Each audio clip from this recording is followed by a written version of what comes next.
సంవత్సరానికి 2 కోట్ల ఉద్యోగాలు ఇస్తా అన్నాడు. మరి 11 సంవత్సరాలలో 22 కోట్ల ఉద్యోగాలు ఇవ్వాలి. వచ్చినాయా ఉద్యోగాలు? రాలే. అక్కడ ఆ మోసం, ఇక్కడ 6 గ్యారంటీలు, 420 హామీలు, 420 మాటలు, ఇక్కడ ఈ మోసం. అందుకే నేను చెప్పిన నక్క కథ ఒక కాంగ్రెస్ గురించో రేవంత్ రెడ్డి గురించో కాదు, ఇద్దరి గురించి. కాంగ్రెస్ బీజేపీ ఇద్దరు మోసగాళ్ళే. ఈ మోసం నిన్నీయాల చాలైంది కూడా కాదు. భారతీయ జనతా పార్టీ 1998లోనే ఆంధ్రప్రదేశ్ రాష్ట్రంలో ఆనాడు కాకినాడలో ఒక తీర్మానం పెట్టింది వాళ్ళ రాష్ట్ర కమిటీలో. ఒక్క ఓటు అయ్యండి బీజేపీకి 2 రాష్ట్రాలు ఇస్తాం, ఒక ఓటు 2 రాష్ట్రాలు అని చెప్పి 1998లోనే కాకినాడలో తీర్మానం చేసింది. మరి ఇచ్చిండ్రా తెలంగాణ 98 తర్వాత? ఇచ్చిండ్రా అయింది? ఇయ్యలే. కాకినాడ తీర్మానం కాకెత్తుకపోయింది. బీజేపీ ఆ రోజు మోసం చేసింది. ఇక కాంగ్రెస్ మోసం అయితే చెప్పే అవసరమే లేదు. మొదటి నుంచి మోసం చేసుకుంటూ వచ్చిన పార్టీ తెలంగాణకు కాంగ్రెస్ పార్టీ.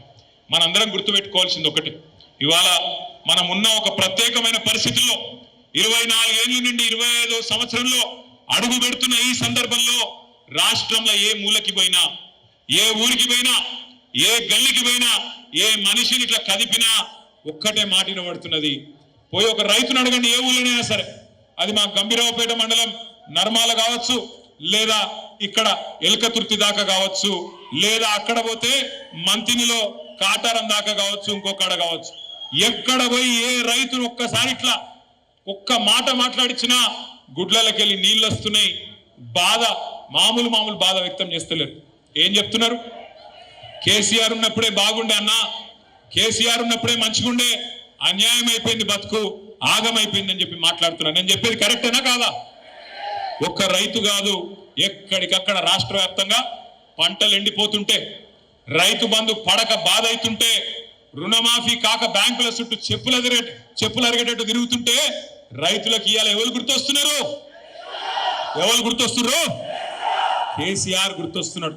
కేసీఆర్ గారు కూడా చెప్పిండు, కాంగ్రెస్ కు ఓటేస్తే రైతు బంధుకు రామ్ అవుతుందని చెప్పిండా లేదా? మరి అయిందా లేదా? 10,000 ఇస్తుండు కేసీఆర్ బిచ్చం వేసినట్టు. మేము 15,000 ఇస్తాం, మేము ఇందిరమ్మ రాజ్యం తెస్తాం. మన వాళ్ళు మర్చిపోయింది ఇందిరమ్మ రాజ్యం అంటే ఏందో. ఇందిరమ్మ రాజ్యం అంటే ఏంటిది?